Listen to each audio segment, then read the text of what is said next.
All right. So determine which numbers are prime. Okay. Well, we can do that, and really we can make that determination on just these values. I would also probably include seven, just because seven by itself is prime.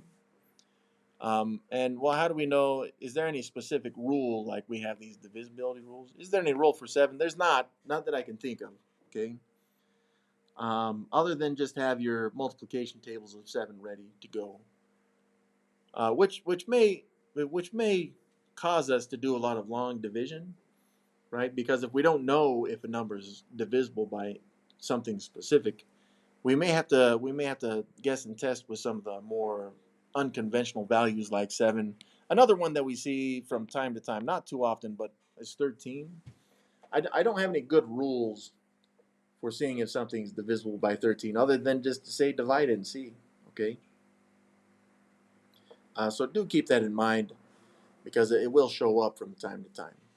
So we're just determining on which ones are prime in this list: 37, 29, 40, 59, 49, 61, 73, 88, 79. Okay.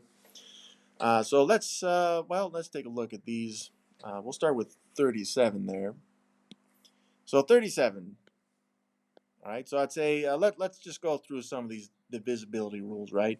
Is it divisible by 2? Well, in the ones place value, you'd have to have a 0, 2, 4, 6, or 8. This is a 7 in the ones place value. So it's not divisible by 2, which automatically really means that it's also not divisible by 4 right there. Okay, so both of those we can kind of check off. Well, is it divisible by 3? Well, let's go through the rule we just went through, right, where we take the two digits, in this case 3 and 7, and add them together. Now that's 10. Now you could add these two digits together and see you get 1, which is not 3, nor is it a multiple of 3. So it's not divisible by 3. If it's divisible by 5, then it needs to end in either a 0 or a 5, meaning in the ones place value, and, well, that's not a 0 or a 5 in the ones place value, it's a 7. So it's not divisible by 5, which automatically also means it's not divisible by 10. So we're left with 6 and 9 on this one. Now 6, it needs to be divisible by 2 and 3. Now that's crucial, but actually this one, it's not divisible by either. So it's not divisible by 6. Well, that leaves us with 9, and since it's not divisible by 3 here, then it's also not divisible by 9. So that takes off all those ones. So let's just check these last couple right here from our list. Maybe one that should be included is 11. But we know when we have multiples of 11, it just kind of repeats those numbers, at least for the first 9. So it's not 33, so it's not divisible by 11. If I said 13, if I just looked at the multiples of 13, which may be useful, right? 13 plus 13 is 26, plus 13 is 39. Now 37 falls between 26 and 39, so it's not divisible by 13 either. That's a strike against 13. And 37, again, maybe we're not too familiar with our multiples of 7 yet. We want you to be, though. Okay, again, we can go back to that multiplication table. Just hopefully we have those memorized. But the nearest multiple of 7 that's closest to 37 that I can think of is 35. Right, that's the fifth multiple.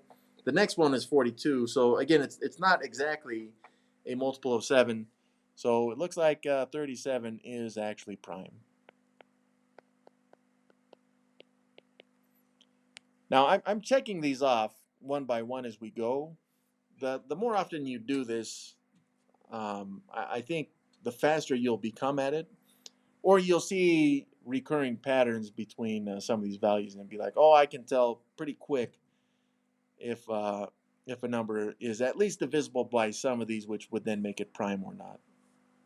Okay, and again, just to reiterate primeness, if that's a word, but a number is prime if it's only divisible by 1 in itself. And we just went through a lot of values, not all of them, but 37, yeah, the only way you can get 37 with multiplication is to take 1 and multiply it by itself, the identity property of multiplication.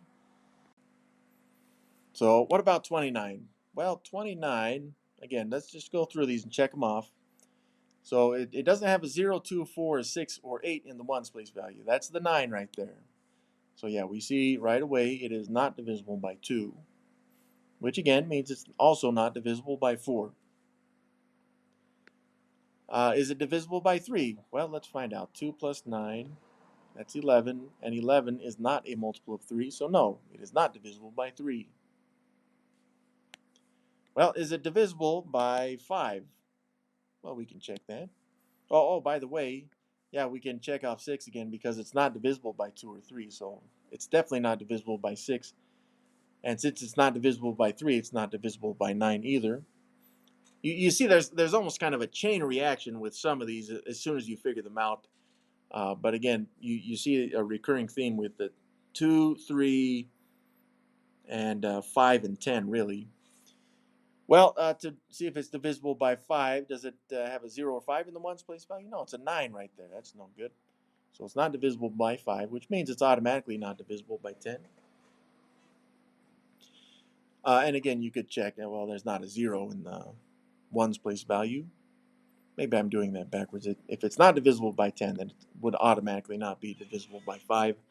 Well, it's not. It's also not a multiple of 13, right? We see here on the right there the 13, which is, I'm sorry, yeah, we got these first three multiples of 13, 39, 26. Yeah, it's right between there, somewhere between there, 29 is. So it's not a multiple of 13 either. And yeah, 29, 7 will multiply by 4 to get 28, but 28 is not 29.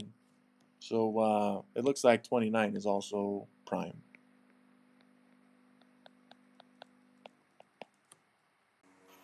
All right, let's look at 40. Now, again, I've been starting with 2 and just kind of work my way down the list right here.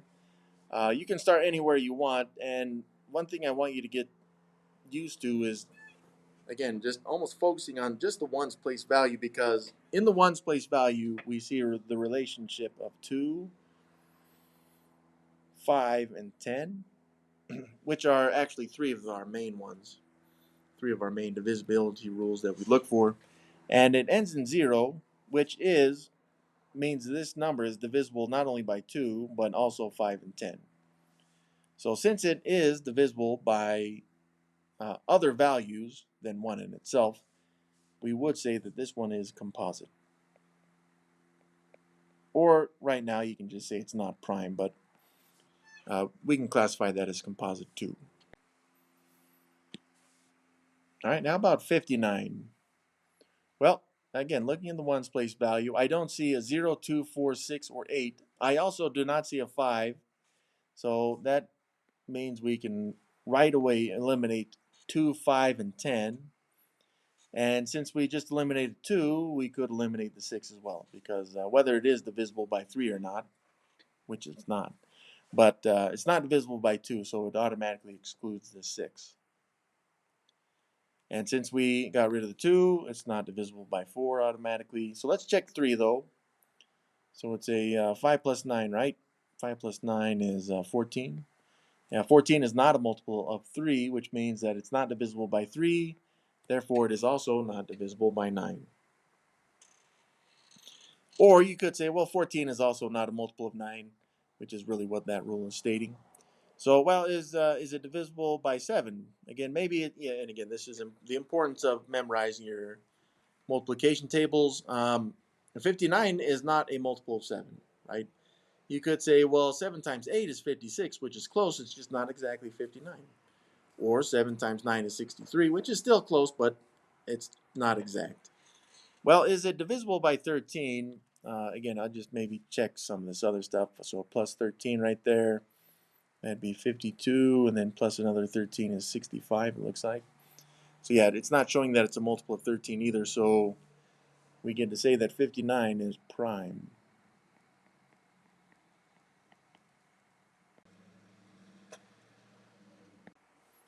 All right, well, what about 49? Let's check.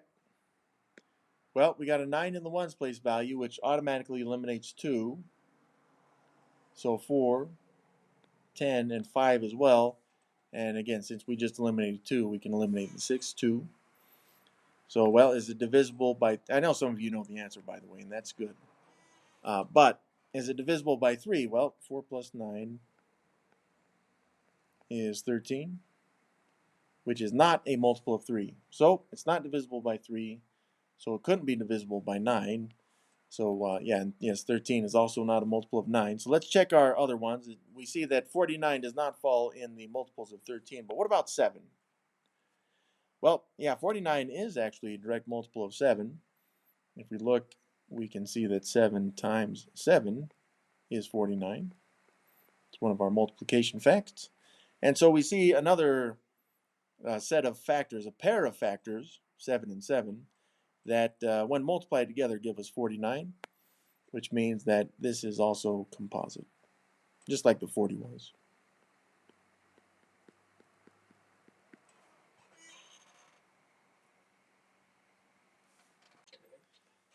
So 61, once again, we see in the ones place value here, it was a 1. Since it's a 1, it couldn't be divisible by 2, 5, or 10. And since it's not divisible by 2, it's automatically not divisible by 6 or 4, actually. So, is it divisible by 3? Let's find out. Well, 6 plus 1, 61, is a 7. 7 is not a multiple of 3, so no, it's not divisible by 3. Also, 7 is not a multiple of 9, so it's not divisible by 9 right there either. Well, that brings us to 7 or 13, and just in the list of multiples of 13, and again, we don't expect you to have multiples of 13 memorized, which is why I purposely made this chart right here, right? Just so we can see that at least the first few. 61 is not a multiple of 13, so it's not divisible by 13. So is it a multiple of 7 though? Well, no, the closest multiple of 7 that I can think of is 63 on that one, which makes 61 prime.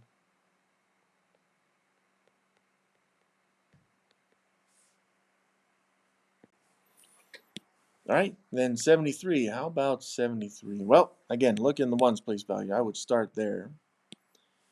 Because it's a 3, it's automatically not divisible by 2, or 5, or 10. Since it's not divisible by 2, it's also not divisible by 6, automatically, or 4, for that matter. Well, what about 3? Let's check on 3.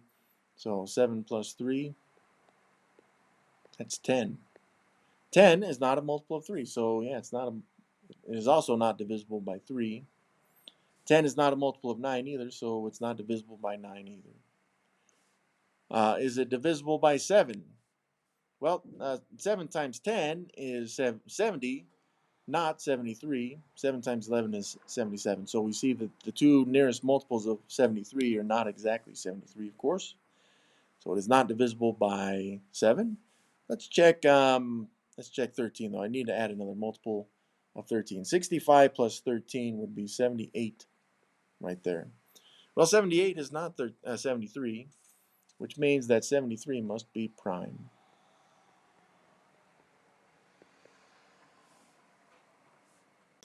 And again, you can think about these. Well, is it divisible by 11? Well, no, that again, the nearest multiple of 11 there would be 77, where the numbers repeat, right? So what about 88? And whether you know that is a multiple of 11, which would work. However, just seeing in the ones place value, the 8 indicates that it's divisible by 2. So this one also would be another rare, but for this example, composite. This is a composite number. And again, I only have to verify that it's divisible by one of these values in order to determine if it's composite or prime. So what about 79? Let's go through 79 here. Again, in the ones place value, I got a 9. 9 is not 0, 2, 4, 6, or 8. It's not even. So it is not, sorry, put a check. It's not divisible by 2. So it's automatically not divisible by 6, or 5, or 10. All right. Well, since it's not even, it couldn't be divisible by 4 either. That's true. So let's add the numbers together. See what we get. 7 plus 9, which is 16. 16 is not a multiple of 3. 16 is also not a multiple of 9. So on our list, it's not divisible by any of those. But is it divisible by 13? Well, we found the nearest multiple of 13 is 78. So it's not divisible by 13. Is it divisible by 7? No, because the nearest multiple of 7 would be 77, which means that 79 must be prime.